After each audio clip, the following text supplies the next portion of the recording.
Hello friends आज के इस वीडियो में हम लोग आसाम हायर सेकेंडरी टेट 2021 के लिए मैथमेटिक्स का मोस्ट इम्पोर्टेंट एक चैप्टर मेंसुरेशन चैप्टर में जितना भी फॉर्मूलास है सारे फॉर्मूलास को देखेंगे और साथ में कुछ क्वेश्चंस को भी सॉल्व करेंगे। फ्रेंड्स, इससे पहले मैंने आसाम हायर सेकेंडरी टेट के ऊपर बहुत सारे वीडियोस आप लोगों को प्रोवाइड किया है। इस वीडियो के नीचे आप लोगों को प्लेलिस्ट का लिंक मिल जाएगा। आप उस लिंक के ऊपर क्लिक करके उन सारे वीडियोस को एक एक करके देख सकते हैं। और फ्रेंड्स, अगर आपने अभी तक अपना प्यारा चैनल को सब्सक्राइब नहीं किया तो सब्सक्राइब कर लीजिए, ताकि आने वाले टाइम में Assam higher secondary TET related कोई भी वीडियो आपसे मिस ना हो। तो चलिए आज का वीडियो शुरू करते हैं। तो फ्रेंड्स, पहला टॉपिक है हमारे पास कोन, और कोन को यहाँ पर एसएमएस या बंगाली में क्या कहा जाता है यहाँ पर आप देख सकते हैं। तो फ्रेंड्स, यहाँ पर ये जो शेप दिया गया है, ये जो फिगर दिया गया है, ये होता है आपका कोन का शेप और कोन का फिगर। यहाँ पर ये जो आर है ये होता है आपका रेडियस, और एच जो है ये होता है आपका हाइट। और ये जो हाइट है, इस हाइट को एल से डिनोट किया जाता है, और एल से डिनोट किया जाता है इस हाइट को, और इस हाइट को कहा जाता है आपका स्लैंट हाइट। अब देखिए फ्रेंड्स, यहां पर सरफेस एरिया निकालने के लिए फॉर्मूला होता है आपका पाई आर एल। कोन का सरफेस एरिया निकालने के लिए फॉर्मूला होता है आपका pi into radius into slant height. पर कभी कभी यहां पर स्लैंट हाइट ना देके रेडियस और एच दिया जाएगा, तब उस केस में यहां पर हम लोग यूज करेंगे pi r into root over of are square plus H square. तो अगर यहां पर रेडियस और स्लैंट हाइट दिया जाए तब जाके हम लोग यहां पर surface area of a cone निकालने के लिए फॉर्मूला यूज करेंगे पाई आर एल। और अगर एल ना देके यहां पर एच दिया जाए तब उस केस में हम लोग यूज करेंगे pi r into root over of are square plus H square. अब देखो फ्रेंड्स, यहां पर आप एक कंफ्यूजन आपको लग सकता है, यहां पर ये फॉर्मूला कैसे आया। देखो फ्रेंड्स, यहां पर ये जो शेप है, ये जो राइट साइड में जो शेप है, ये एक ट्रायंगल है और ये एक राइट एंगल ट्रायंगल है। और राइट एंगल ट्रायंगल में हम लोग पाइथागोरस थ्योरम लगा सकते हैं। तो यहां पर इस ट्रायंगल में अगर हम लोग पाइथागोरस थ्योरम लगाएंगे तो ये क्या हो जाएगा, देखिए यहां से हम लोग लिख सकते हैं, देखिए L square is equal to H square plus R square. ये जो ट्रायंगल है, इस ट्रायंगल से हम लोग लिख सकते हैं L square is equal to H square plus R square. तो यहां से देखिए एल इज इक्वल टू हो जाएगा आपका root over of H square plus R square. तो यहां पर देखिए एल को रिप्लेस करके, एल को चेंज करके लिखा गया है आपका root over of are square plus H square. तो ये होता है आपका surface area of a cone निकालने के लिए फॉर्मूला। नेक्स्ट, यहां पर वॉल्यूम निकालने के लिए फॉर्मूला होता है आपका 1/3 pi into R square into H, where R होता है आपका रेडियस और एच होता है आपका हाइट। तो ये हो गया आपका कोन का वॉल्यूम और सरफेस एरिया निकालने के लिए फॉर्मूला। आप यहां पर अपना कॉपी में नोट डाउन कर लीजिए। नेक्स्ट है हमारे पास क्यूबॉइड्स, और क्यूबॉइड्स का सरफेस एरिया निकालने के लिए फॉर्मूला होता है आपका 2 into L B plus B H plus H L, where L means length, B means breadth और H means height। So surface area of a cuboid निकालने के लिए फॉर्मूला होता है आपका 2 into L B plus B H plus H L. और volume निकालने के लिए फॉर्मूला होता है आपका length into breadth into height, मतलब L into B into H. काफी आसान फॉर्मूला है, आप यहां पर कॉपी में नोट डाउन कर लीजिए। नेक्स्ट है हमारे पास क्यूब, और क्यूब का सरफेस एरिया निकालने के लिए फॉर्मूला होता है आपका 6 इंटू ए स्क्वायर। 6 इंटू ए स्क्वायर। आप देखिए क्यू का जो साइड है, हर एक साइड का लेंथ इक्वल होता है, तो यहां पर ए एक्चुअली होता है आपका साइड का लेंथ। तो surface area of a cube actually कभी कभी ये भी बोला जाता है 6 इंटू साइड स्क्वायर। तो यहां पर साइड का नाम हम लोगों ने ए दे दिया, तो ये फॉर्मूला बन गया क्यूब का सरफेस एरिया 6 स्क्वायर। और क्यूब का वॉल्यूम होता है आपका ए क्यूब। तो ए क्यूब ना बल्कि कभी कभी ये भी बोला जाता है साइड क्यूब, और साइड का लेंथ यहां पर हम लोगों ने ए मान लिया था, तो यहां पर वॉल्यूम ऑफ ए क्यूब हो गया ए क्यूब। आसान फॉर्मूला है, आप कॉपी पे नोट डाउन कर लीजिए। क्यूब का वॉल्यूम निकालने के लिए फॉर्मूला होता है आपका साइड क्यूब या फिर ए क्यूब, और क्यूब का सरफेस एरिया निकालने के लिए फॉर्मूला होता है आपका 6 इंटू साइड स्क्वायर या फिर 6 स्क्वायर। नेक्स्ट है हमारे पास सिलेंडर, और सिलेंडर को यहाँ पर क्या कहा जाता है एसएमएस या बंगाली में, यहाँ पर आप देख सकते हैं। और सिलेंडर में यहाँ पर देखिए रेडियस होता है, ये जो बेस में एक देखिए सर्कुलर शेप है तो यहाँ पर रेडियस है, और ये हो गया आपका पूरा हमारा हाइट। तो सिलेंडर में हाइट और रेडियस दिया जाएगा, आप लोगों को यहाँ पर सरफेस एरिया और वॉल्यूम निकालना है। तो सरफेस एरिया निकालने के लिए फॉर्मूला होता है आपका 2πr into r plus h, और वॉल्यूम निकालने के लिए फॉर्मूला होता है आपका पाई r स्क्वायर h। वॉल्यूम मतलब इसके अंदर में कितना टोटल जगह है, इसके अंदर में टोटल कितना आपका स्पेस है, उसको कहा जाता है आपका वॉल्यूम। और सरफेस एरिया मतलब ये जो सरफेस है, इस सरफेस का एरिया को सरफेस एरिया कहा जाता है। अब देखो फ्रेंड्स, यहां पर सरफेस एरिया जो फॉर्मूला लिखा गया है 2πr into r plus h, actually यहां पर अगर हम लोग इस फॉर्मूला को ब्रेक करेंगे तो ये हो जाएगा आपका 2πr इंटू r करेंगे तो हो जाएगा आपका 2πr square plus 2πr into h मतलब 2πr h।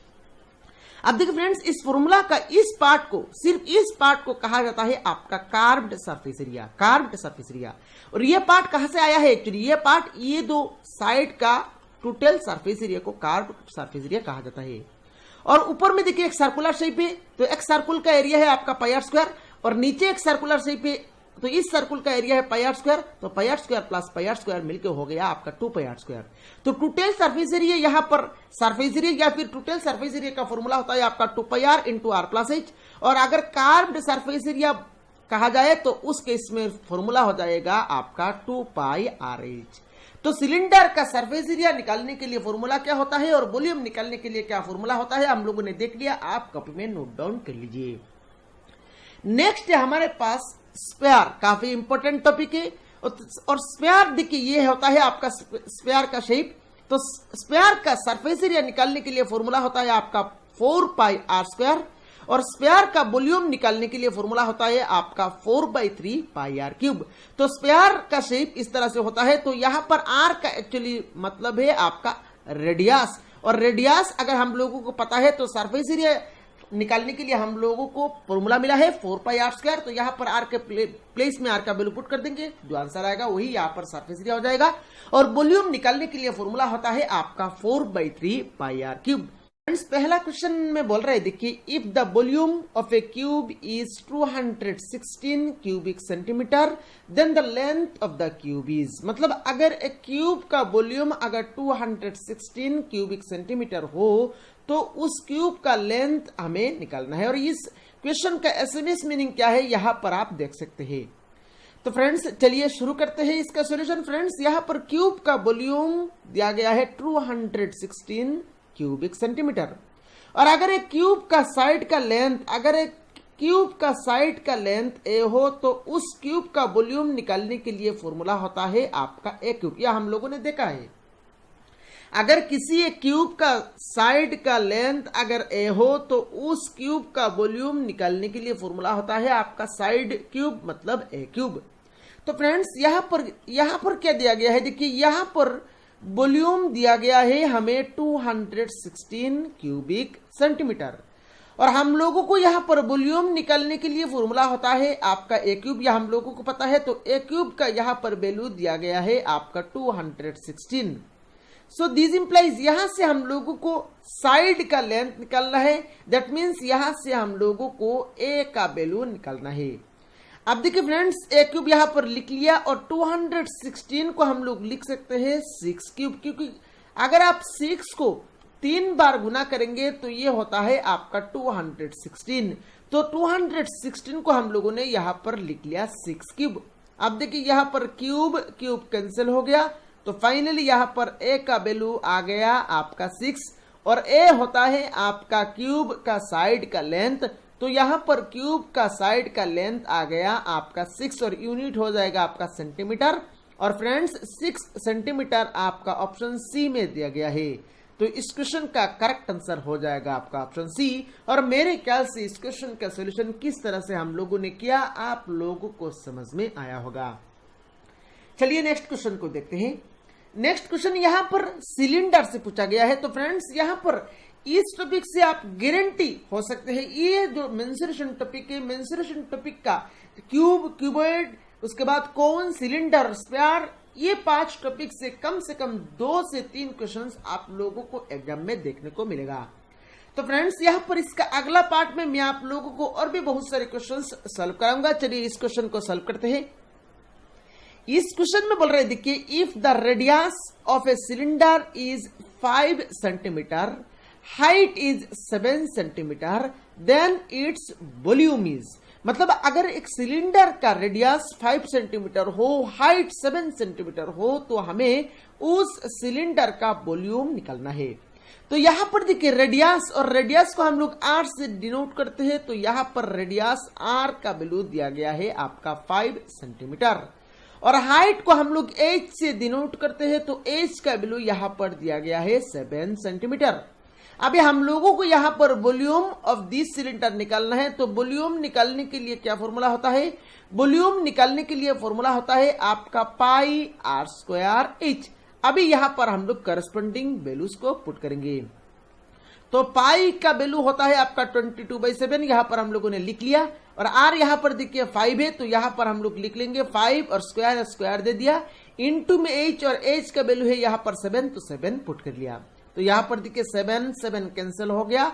तो फाइनली यहां पर रह गया है 22 इंटू 5 स्क्वायर, मतलब 5 इंटू 5, और 5 इंटू 5 करेंगे तो ये आ जाएगा आपका 25। फाइनली यहां पर हम लोगों को 22 और 25 को गुना करना है। तो 25 और 22 को गुना करना है। तो 2 इंटू 5 10 का 0 लिख लिया, करीब में 1, 2 इंटू 2 4 प्लस 1 5, तो यहां पर हो गया आपका 50। देन फिर से 2 से 25 को मल्टीप्लाई करेंगे तो ये हो जाएगा आपका 50। तो 0 5 5, तो फाइनली यहां पर वॉल्यूम ऑफ दिस सिलेंडर आ गया आपका 550, और यूनिट हो जाएगा आपका सेंटीमीटर क्यूब। और 550 क्यूबिक सेंटीमीटर या फिर सेंटीमीटर क्यूब आप बोल सकते हैं। और 550 क्यूबिक सेंटीमीटर आपका ऑप्शन ए में दिया गया है। तो इस क्वेश्चन का करेक्ट आंसर हो जाएगा आपका ऑप्शन ए। तो फ्रेंड्स इस वीडियो में सिर्फ इतना ही। फ्रेंड्स अगर आपने अभी तक इस वीडियो को लाइक नहीं किया और इस चैनल को सब्सक्राइब नहीं किया, तो इस वीडियो को लाइक कर ले, इस चैनल को सब्सक्राइब कर ले।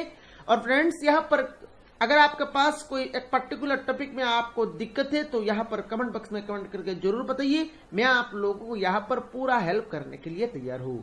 Thank you friends for watching.